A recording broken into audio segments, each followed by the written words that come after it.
Hey everyone, welcome to this week's episode of my podcast, Is Breakfast Included? How you guys doing? Good? Good. Today on the show, I sit down with my good buddy, Russ Hewitt. Now, Russ is a Spanish flamenco guitar player based out of Carrollton, Texas, who just released a single called Chasing Horizons, which features Nuno Bettencort of the band Extreme. It's a really great track. You should try and check it out. I met up with him at his house. We had a great conversation. This was actually the second conversation we had. And it was a lot of fun. He told me how he got started, how he got introduced to Spanish flamenco because he started out as a rock guy, where it's taken him and what he's got in store. He also tells a really cool story about his last rock gig. I don't want to give anything away. Just listen for it. All right, guys. I hope you enjoy it. Let's check it out. Okay, man. Once again, tell everyone who you are. This is Russ Hewitt. I am a Spanish Latin world/flamenco guitarist. Right on, man. Right on.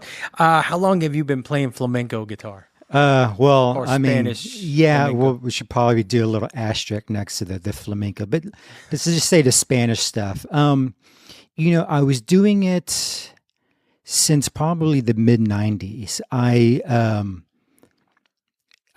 I kind of discovered Otmar Liebert when I was going to college, and he had put out his first album, and I kind of discovered him really kind of by the second album.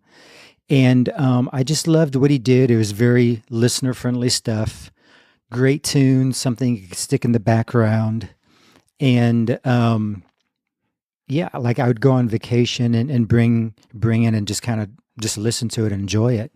And what had happened is I had graduated with my degree in classical guitar performance and decided to do this musician thing full time. And when I went to book myself as a classical guitarist, it was very inconsistent. 1 month I may have 5 or 6 gigs. The next 2 months I may have 1. So as I was trying to book myself as a classical guitarist, what I would notice is this one guy playing 6 nights a week at 6 different places, doing this Spanish flamenco Latin thing. And it was in that style of the Otmar Liebert that I liked.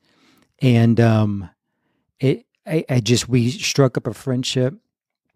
And, with the classical guitar, you may do some weddings, you may do some museum stuff, but it's just not something that people would want on a daily basis. It's not consistent. Yeah. So with the Spanish stuff, so I kind of took an apprenticeship under him.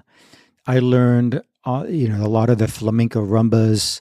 I learned a lot of the songs by artists like the Gypsy Kings, Otmar Liebert, Strunz and Farrar. And so then I was doing that. I graduated from North Texas in, I think, 95. And then like 96, I was out in restaurants doing the Spanish stuff. Right. But you didn't start out as a classical guitar player, right? No. Well, I've got all of my rock roots to thank for that. When I first started playing guitar, I was a huge Randy Rhoads fan. I was a huge Rick Emmett fan from the band Triumph.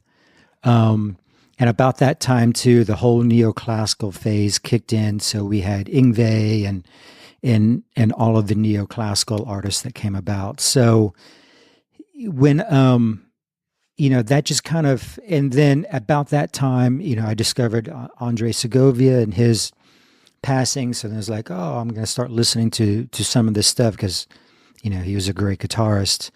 And so just through my rock roots, I started leaning toward all of this classical stuff. Was self-taught for a little while, then got into some lessons with some great teachers. And then I graduate junior college, and now I've got this choice at North Texas to either go into jazz or go into classical. Like there was no, it wasn't like Berkeley. There was no middle ground. It's one or the other. Mm-hmm. And I was so completely unfamiliar with jazz and any of that stuff, but I loved the classical. So I was like, well, given the choice of the two, I'm just going to go this classical guitar route. So, I had started with the electric guitar and continued on with it, but in order to go to school and get a degree, I chose classical guitar. Yeah. And those are the first cats you ever heard, like incorporate classical riffs, so to speak, into rock? Well, I guess in hindsight, and I was actually thinking of this the other day, like we hear as musicians, as guitarists, we're hearing stuff that we have no idea what we're listening to until you go back retroactively and go, oh, like I always loved Highway Star by Deep Purple, and it's got the cool little keyboard solo, and then, well, that's all classical stuff. Mm-hmm. I love Dust in the Wind. Well, that's all classical stuff. Huge fan of Fleetwood Mac. Well, Lindsey Buckingham is a master fingerstyle guy. So there's a lot of stuff that I liked as a kid, didn't even know why I liked it. So I like that progression, or I like that, or that sounds really good. And then retroactively figured out why I liked it. Yeah. And and it's funny, I actually now catch myself when I'm listening to satellite radio. I'll listen to like the 70s and the 80s a lot for the fact to catch a song that I used to like as a child. And now with analytically figure out what's going on. Like the Bee Gees. Bee Gees are geniuses. Just the production, the songs, the quality. It's insane how complicated their songs are. But as a kid you go, oh, it's a cool song, and as an adult you go, oh, Bee Gees suck. It's like, no, dude, that stuff is crazy complicated. Those guys were next level. So it's interesting now going back and hearing the old songs that I like. As a kid, I loved Hotel California. Well, that's classical, chord progression 101 right there. So, again, with all the Aussie stuff. So, yeah, so retroactively, I'll go back and I'll listen to things. But I think through my childhood, through the music of the 70s, 80s, it just, the classical progressions, that style just sunk in. Yeah. Do you think it was because this whole, like you said, discovering music that you liked as a kid, the rock music, but discovering music before that, coming into like the late 60s, the 70s rock, like those guys were influenced by all the Laurel Canyon scene. Sure. And all those guys were classical guitar players who started making folk music. Yeah. And then it's just that progression. Do you think that's why you kind of... Yeah, it's all about time and place, right? Mm-hmm. I think if I was a kid growing up now, I mean, what I would be listening to, I would have no idea what I'd be listening to be honest. But it was just that time and the place. It was just at, the tail end of the 70s, the beginning of the 80s, the pop synths, those songs, I didn't have the 90s or the 2000s to draw from, obviously, so there was no or that later influence of whatever was popular, Green Day or Blink-182 or Korn or rap or, electronica. It was just those rock songs from the 70s onto the 80s. Yeah. And so that was, that being my era that I listened to the music the most, that's what I drew upon influence-wise. Right. So when I met you, you were a rock guitar player, and I still am. You still are. I was going to say you still are a rock guitar player, and you were one of the, to me, and I know it's not a competition to you, and you're one of the few people that I've met in this scene that it's never been about the competition. It's always been about the songs and the music. But you were one of the better ones in town. Like, do you miss playing in a rock band? Oh, sure. No, I miss it, and I still keep up with it, and I, keep up with the latest rock stuff, and I would still, because I do music full time, I could literally, if I got a call and say, hey, Friday, we need a guitarist for an 8-week tour, can you go? I can pick up and go. I miss it. There's a lot of aspects of it that I miss, the camaraderie, the getting together, the jamming, I still have, as you can see to your left, I still have my diesel amp in my Metaltronics cabinet. So that Metaltronics, made by Lee Jackson, Zakk Wylde played it, Paul Gilbert played it. The Lee Jackson he was the guy that modified all the Marshall amps from the 70s, like all the guitarists like Dokken used and Rat used. They used the modified Lee Jackson Marshall head. So I still literally have all my equipment. I've got my in the other room, I've got my Wolfgang guitar and so forth. So I still miss it. And given a good opportunity, I would jump at doing it again, but obviously it would have to make sense. But there's a lot of aspects and you would know too, being in the business as long as you have, there's the other side of being in a band that I don't miss. So with what I've been doing, I'm kind of the captain of my own ship, for better or for worse. And, kind of all decisions basically start and end with me.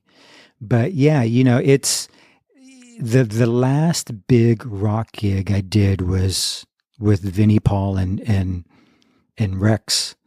And shortly after that, a couple of months later, the band broke up. And a couple of months after that, I went straight full time to the Spanish flamenco thing. How was that? If we could talk about that one show. Oh, yeah, that was, that was a moment in time never to be replicated. Yeah. And it's funny, I don't know if I've ever told this story like officially to anybody, so you might have to scoop like 15 years later. Hey, man. So we were in a band, as you knew us, in a local band called Hollow. And our singer, very charismatic guy, and he met up with Vinny and Dime, and they became fast friends, and he was hanging out with them a lot. And Pantera had broken up a little while now, and this was probably 2003. I'm thinking 2003, 2003 is kind of like when they started hanging out. I think Pantera broke up 2004. I get all my dates confused. Mm-hmm. It's so forever ago. So so he became fast friends with them. And then all of a sudden at our shows with Hollow, at the Curtain Club or the Galaxy Club, or you name it, Vinny and Dime would be showing up at our show. It was like, oh, cool. There they are. So after about the fifth or sixth time they've shown up at our show, it becomes more than just kind of like a coincidence. It's like, oh yeah, there they are again, huh? That's cool. They always bring a good time, and it's cool. But so then what happens is, I found out later through the singer, they had, I guess, they had put out Damage Plan, and the singer was like, yeah, they were looking at me to sing for Damage Plan. I'm like, really? He goes, yeah. I was like, he goes, Vinny wanted me, Dime wanted Patrick. They went with Patrick. And I'm like, oh, that's cool.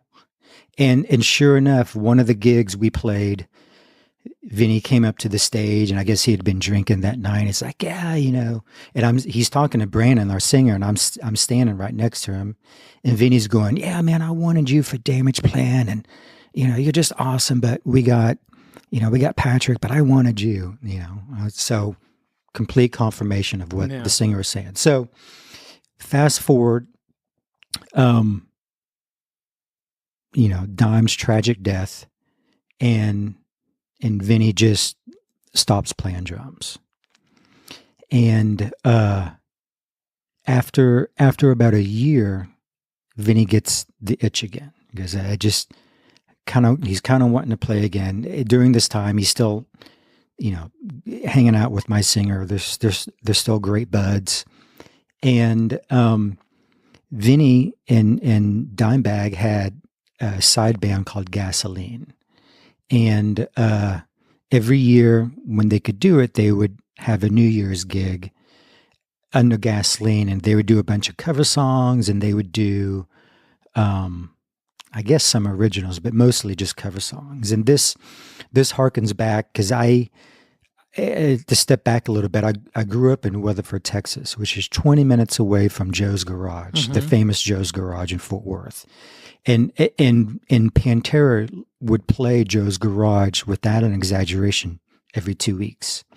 They would do 2 sets. The first set was cover songs. The second set was originals, and then they would play New Year's. So it was almost like they were hearkening back to the Joe's Garage days where they just play a bunch of cover songs and have a good time. Well, Vinny, on his recovery back to playing the drums, wanted to get Gasoline together again to do a New Year's gig, and got my singer to do it, and he's like, oh, now we need a guitarist. And Brandon, thank you to his credit, goes, well, my guy Russ can do it. So Vinny said, yeah. And so we started rehearsing at Vinny's house. That's unironically now up for sale. So we went to, so he had a small practice room in his house. And the first time I go in there, Dime's stuff is still there. His amp is still there, everything. And his amp has tape over all the knobs except the power. So, I get my guitar, plug us to his amp, hit power, and then we start rehearsing. And it was, it was heavy stuff. It was a recovery time for Vinny. It was, kind of getting the old gang back together, getting the juices flowing again.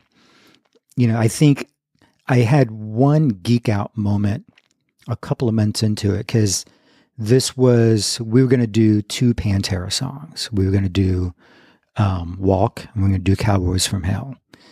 And, nobody knew that we were going to do this. We were going to keep it hush-hush. So the first time we played Walk, it was jamming and it was grooving. And there's a drum fill at the end of the song that's stupid simple, just like, and I'm playing, we're at the end of the song, and he does that fill. And I'm like, man, that sounds just like the recording. And I was like, oh, it's because I'm playing with Vinny. And I just had this big grin. I was kind of looking down just not to geek out. But that was, that was cool. And then the day of the show, well, actually the week of the show, there were feelers being put out that, hey, Rex may come down. Is it cool if Rex can hang? And then is it cool if Rex plays a song with you? And Vinny was cool about it. He goes, yeah. So I think they hung out and they went to play golf one day. And then we had a rehearsal gig at the bar in Deep Ellum, and I can't think of the name of it. And then the following week we had that New Year's gig, and that was the first time Vinny and Rex had played together since Pantera had broken up. Wow. So it was cool. The guy from Trivium was there. He joined us for Cowboys for Hell. But yeah, no, so that was, again, never to be replicated again. It was a, night for the ages. Last rock gig. That was basically my last rock gig, because then after that, we had one more gig at South by Southwest, and then as Hollow, and then we broke up when we got back. And then that was it. And I thought, well, the thought of just starting over again and finding a new singer, writing all new songs, and just doing that whole process, it sucked the life out of me. It's like, there's no way I could do this again. Yeah. And it was at that time that the producer who did the last Hollow album called me up, because he had heard my Spanish band play at a restaurant called Sambuca. Yeah.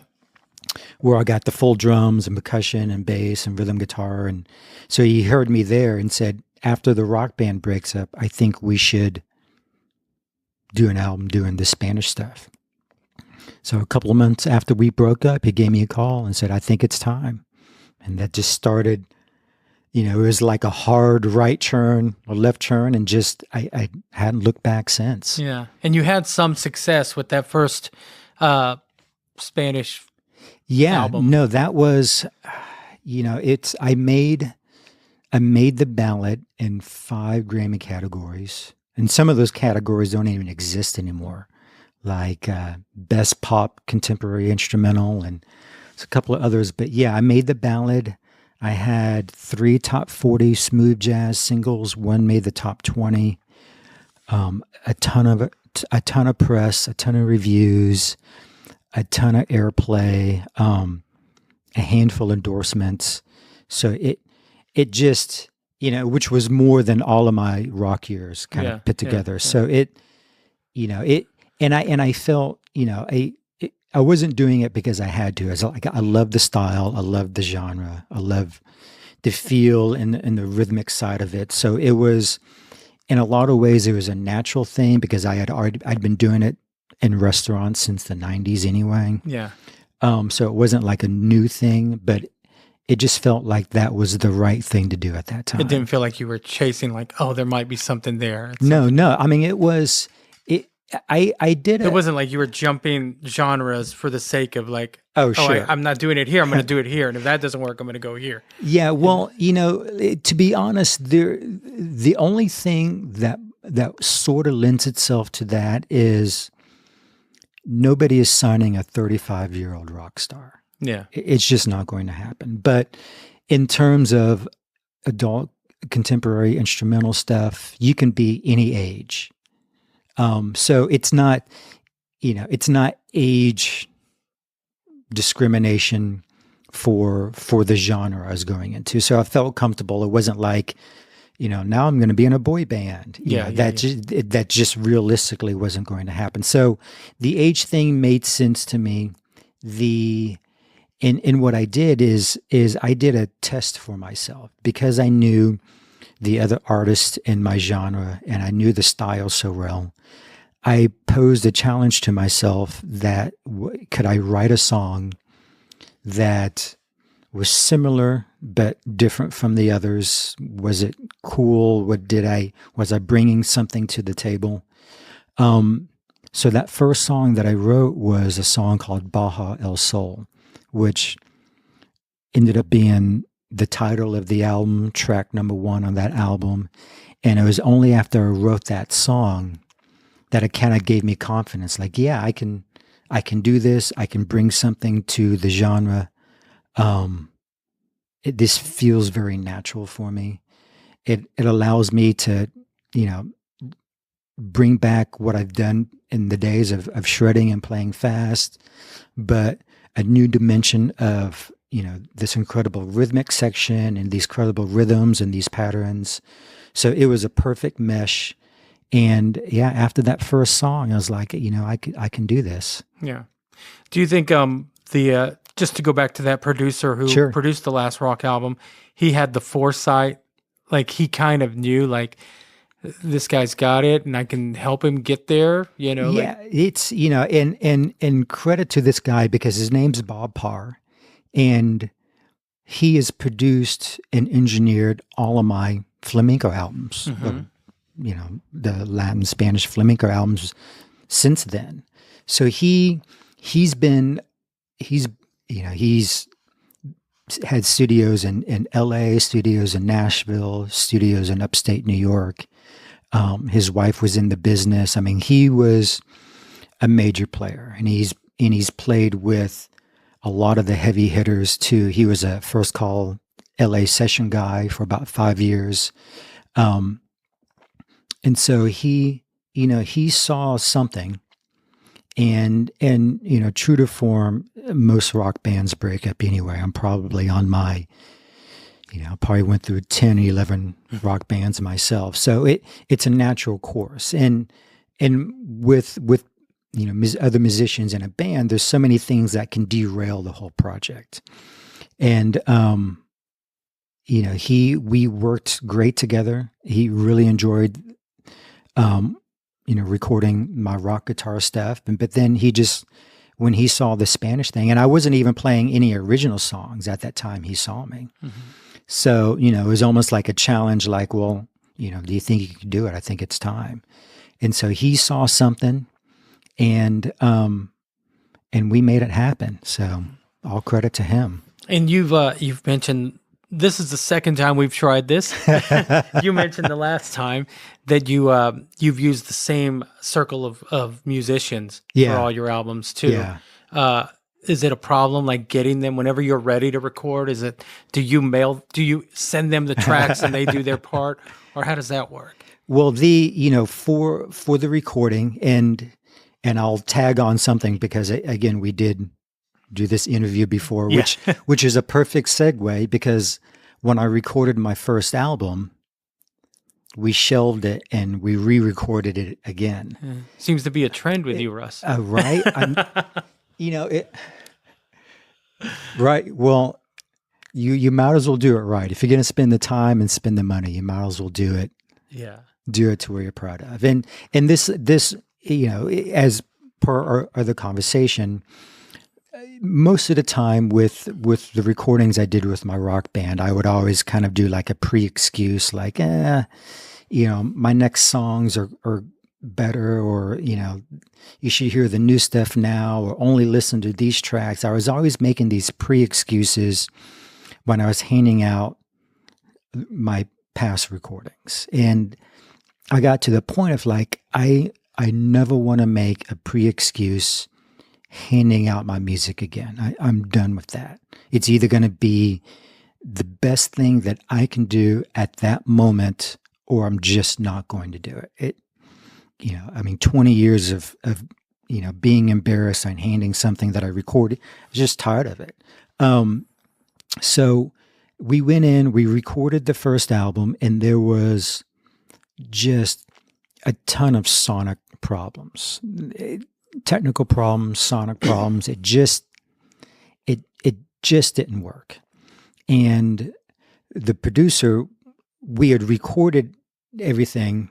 He wasn't in charge of the recording. He was more of the engineer. We mixed it, and Bob Parr looks at me and he goes, "What do you think?" And I'm like, "Yeah, sure." And he goes, "Well, I think we can do better." I'm like, "Yeah." And he goes, "Well, do you want me to call in my LA guys?" And I'm like, "Yeah."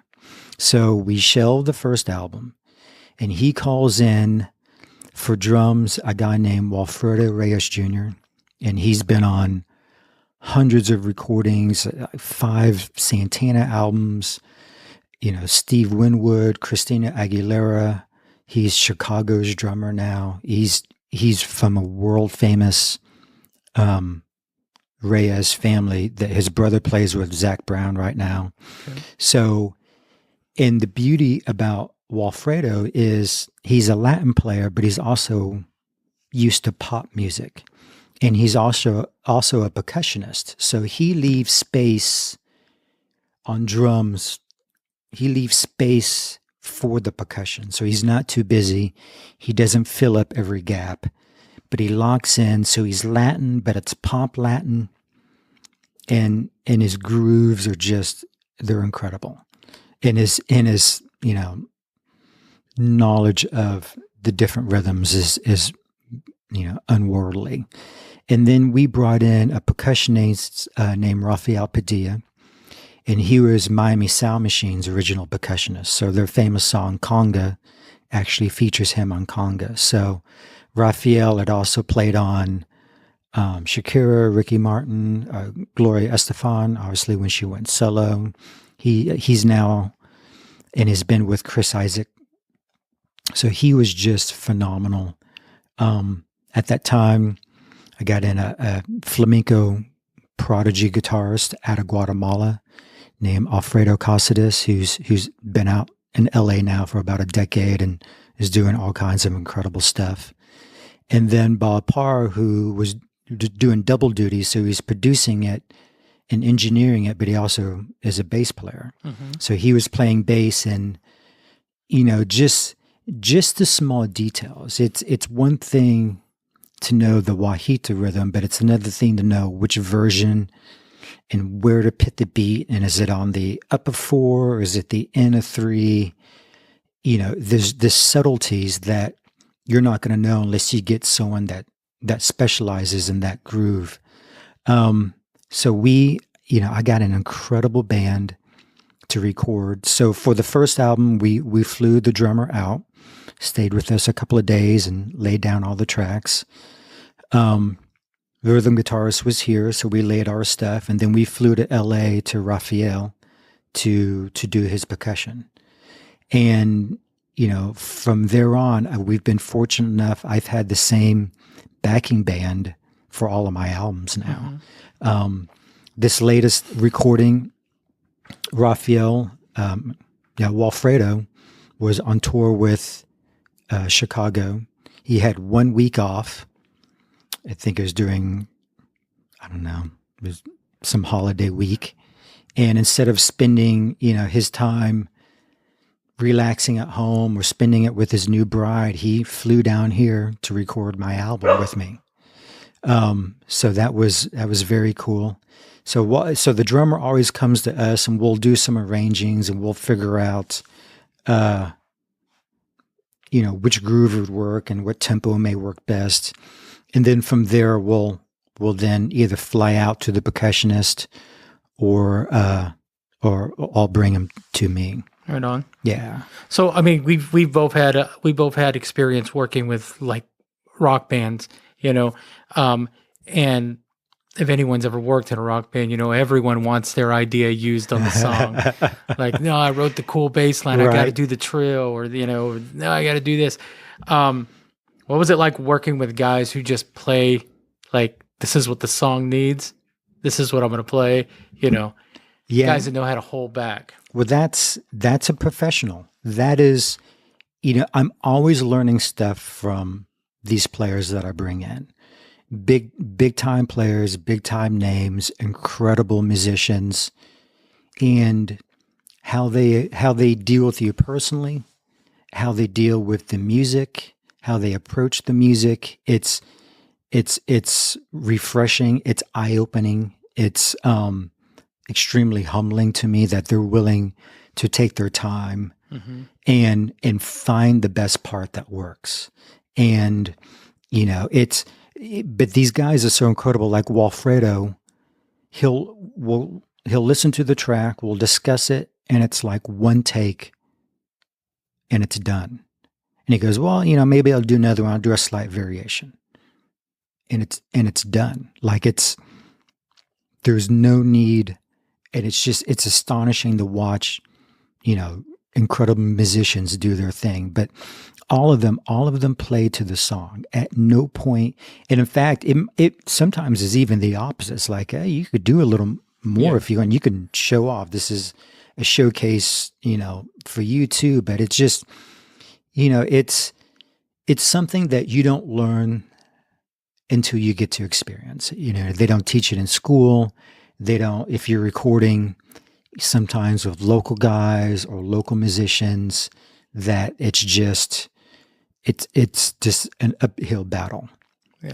And these guys, it's incredible. I'll be forever grateful for them taking the time and willing to do my stuff. And hopefully, they'll hear the end result and they're as proud of it as I am. And want to keep doing it. Yeah. So I like I said, I've been able to keep the bass band this entire time. Yeah.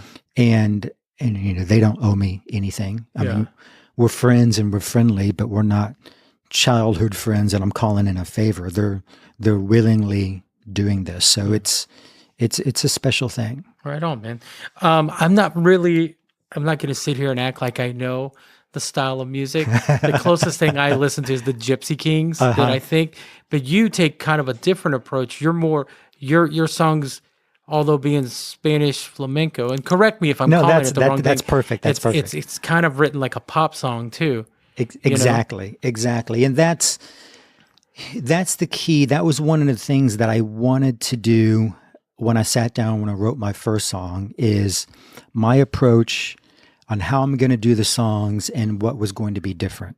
So if you take, for example, like a jazz tune, you would have the melody or the head for 12 measures, 8 measures. Then you'd have 5 minutes of soloing. Mm-hmm. Then you'd have a head again, and then either another soloist or the song will end. And that's fine. And visually, it's more captivating than it is sonically sometimes. But I've always tried to put the song first. And so writing a familiar structure seemed to me to be the key. So an intro, a verse, sometimes a pre-chorus, a chorus, and then repeat.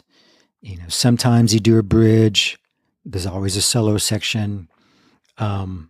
Sometimes it's a double chorus out. Sometimes it's back to a verse, chorus. Mm-hmm. So it's a familiar structure so as a listener, you don't get lost. It's easy to keep up with it. It's either 8 measures of a verse or 16 measure of a verse, pre-chorus at 8 measures, a chorus, it's the same song structure. That way,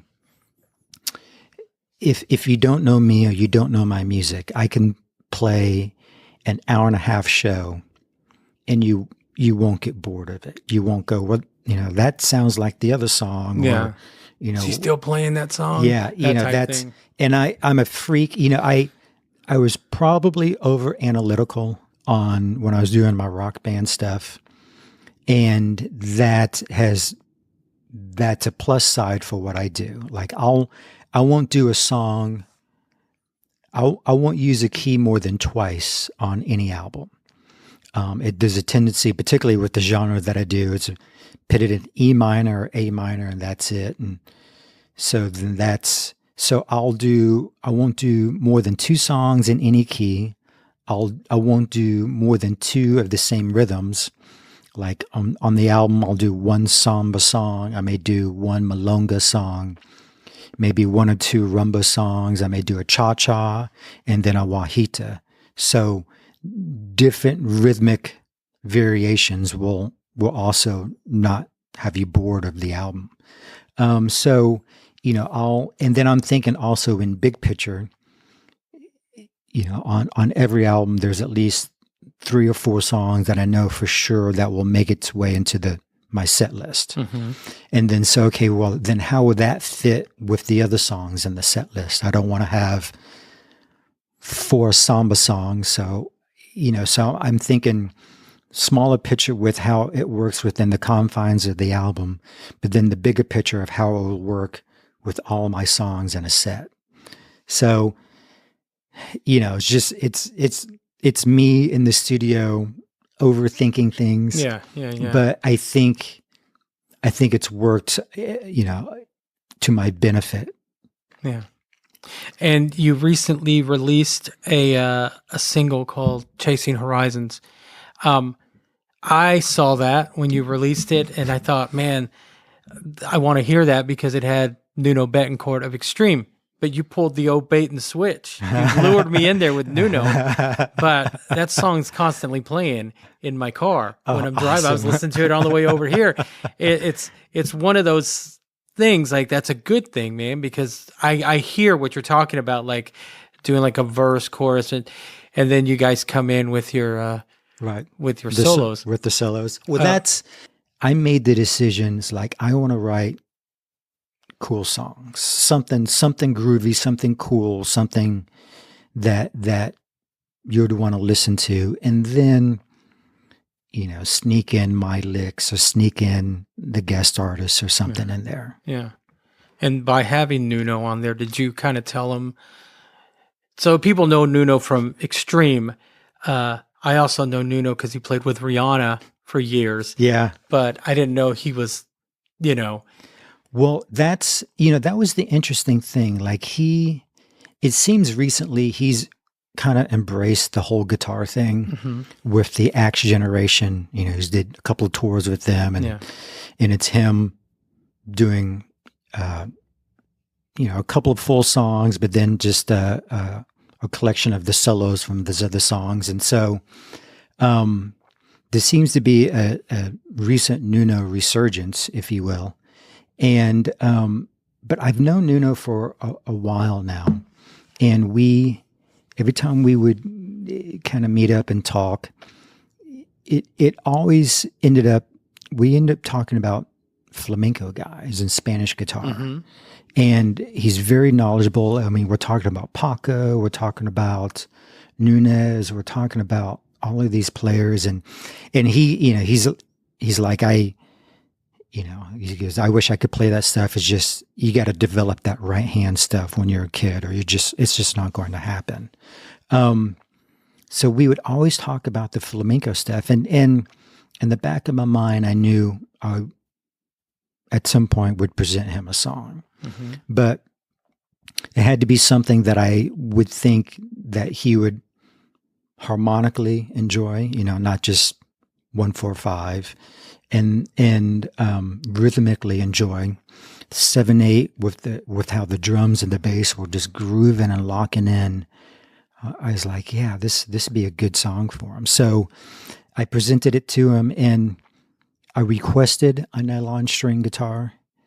But I also said, well, you can also do an acoustic if you want, or if you do an electric, just no distortion. Yeah. And I'll be damned if he came back with nylon string guitar doing, doing what he does. Yeah. And it's cool. It's him going out on a branch. This is not something he's ever done. Yeah.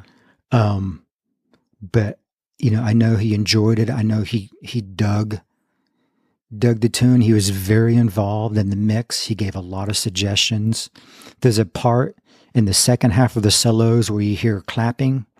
He just recorded a bunch of clapping palmas and sent it. He goes, I thought this would work for the second part of the solos. Like, okay, thanks. I mean, it's just, it's then like the producer side of him came out. Yeah. Do you appreciate that when someone can make a suggestion that it shows interest beyond, I'm just going to play on it. I'm just going to play on it. Right on. I mean, there is a commerce, to it. It is a business. People need to make a living.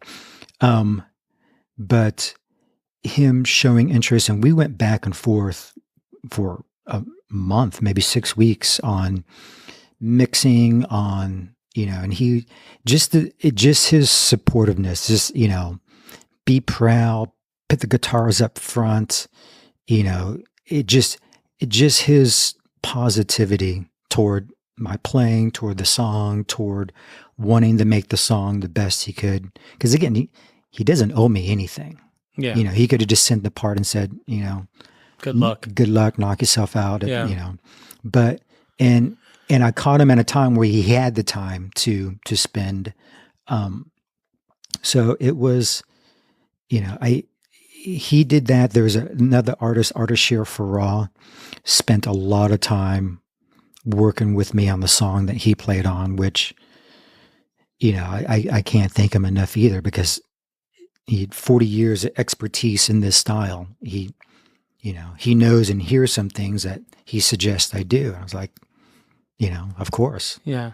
You also collaborated with, or not collaborated, but had Larry Carlton play on one of your tracks. And you told me something that was really special. It was the first time he'd played the nylon string. Yeah. So that was the same request. I mean, Larry Carlton, and it's, I'm sure you've experienced this now, where you've met a lot of people and you've hung out with a lot of people that the younger yourself wouldn't have believed, it would have ever happened. And with Larry Carlton, I mean, he's an all-time great, 4-time Grammy winner, guitar legend. We wrote a song kind of geared toward the smooth jazz radio, because that's where I was getting a lot of play. Mm-hmm. And my producer again reached out to Larry, because he had worked with Larry before in the past, and he said yes.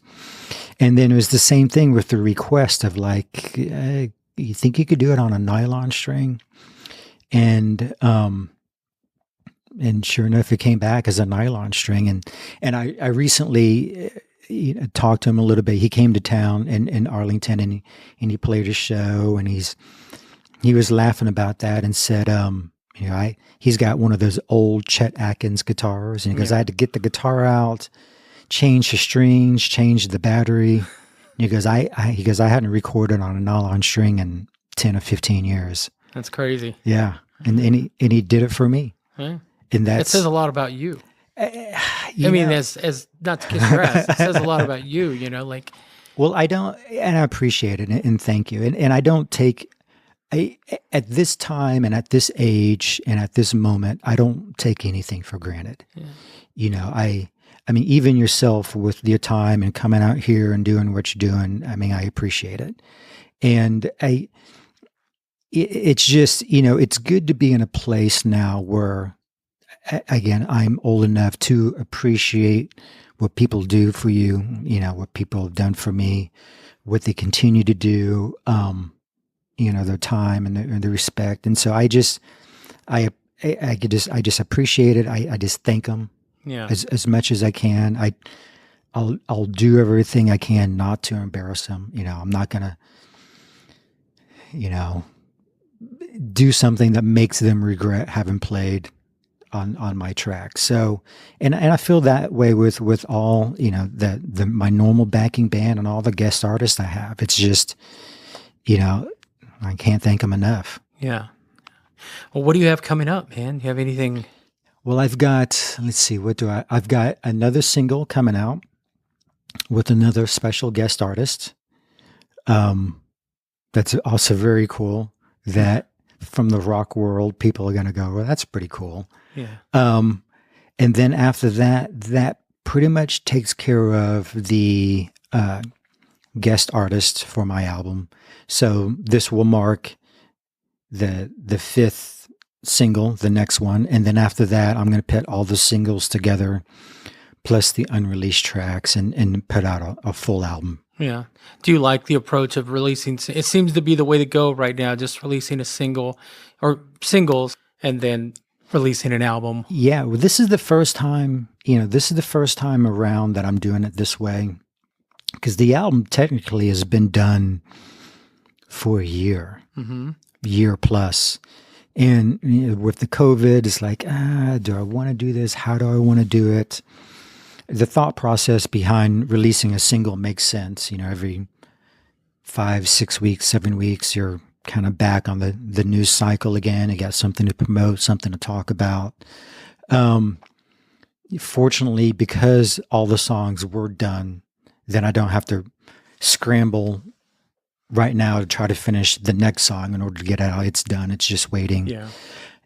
I mean, who knows how I'll approach the next album. I would imagine it'd be the same thing. It'd just be singles and then put those singles together as an album. So the music business changes every 6 months, 3 months, and how things were done is different. So this is the trend. This is what people are doing now, and you got to play ball. Yeah. Coming up, before we're coming to the end of this, what's the best advice anyone ever gave you as a musician that you still kind of carry with you, that you think about? I mean, there's something someone told me a long time ago that not a day goes by that I don't think about what that person said, and it's a piece of advice. Does anyone ever made that kind of impact on you? Yeah, I mean, there's been a lot. But then I kind of get asked that question a lot to myself. And so I've kind of come up with my own hybrid saying, which is, because I would have, when I used to teach guitar, when I was doing stuff, I'd always have people ask, same thing, what advice would you give? And my advice is, make music because you have to, not because you want to. It's something that I have to do, that I'm gonna get out. And I had made the decision early on, fame or fortune, riches, I was gonna do this guitar thing. So and every day I wake up, I get to do guitar, or guitar oriented stuff. I get up, practice this morning, write some songs, interview with you, go edit some videos tonight, tomorrow, do an audition for somebody, and go do a gig. It's like I'm a full-time musician. Yeah. And so that within itself, if you would have told the younger me, hey, you could just do music full-time, I would have signed up for that early on. So, a lot of the times, like the sacrifice early on, you think sacrifice is, well, I'm going to stay home on a Friday night and practice guitar instead of going to a party. And as an adult, that's actually not the sacrifice. It's everything else you sacrifice in order to do that. So, that's just kind of what I end up telling people, is just make music and do it because it's in you and you have to get it out. Yeah. Right on, man. Well, cool. Well, you know what question's coming next? My podcast is called Is Breakfast Included? I'm going to ask you for a second time. Sure. If breakfast was included, what would you have? Well, the answer remains the same, and it's Eggs Benedict. And it's Eggs Benedict because at any breakfast place, that is my measure of how good they are. If I go to an Italian place for the first time, I get the lasagna, because if you can't do lasagna good at an Italian place, there's no hope. Same thing with the Mexican place. I'll get the fajitas. It's a staple. If you can't do fajitas good, then And so for breakfast, it's the Eggs Benedict. If you can't get that hollandaise sauce right, Yeah. You're doomed. You're doomed. Where can people find you online on social media? Sure. Everything is generally under Russ Hewitt Music. So the website is Russ Hewitt Music. My YouTube channel is Russ Hewitt Music. I'm on Spotify, Pandora, Apple Music, all under Russ Hewitt. Thankfully, there's only one Russ Hewitt. Yeah. I think there's an insurance guy somewhere that's named Russ Hewitt, and a photographer out of Canada. But for music, there's only one musician, Russ Hewitt. So yeah, and Instagram is Russ Hewitt Music. So right on, man. Again, Awesome. Thank you for doing this again. My pleasure. I appreciate you understanding. Yeah, All right. absolutely. Thanks. Right on. Russ Hewitt. You should check him out at russhewittmusic.com. He's Russ Hewitt Music on Facebook, Instagram. I believe he said he had a TikTok and a YouTube video. Check him out, man. Russ is an amazing musician. He's an amazing guitar player. He's an amazing human being. All right, guys, I am done. Have a great day, and we'll talk to you next week.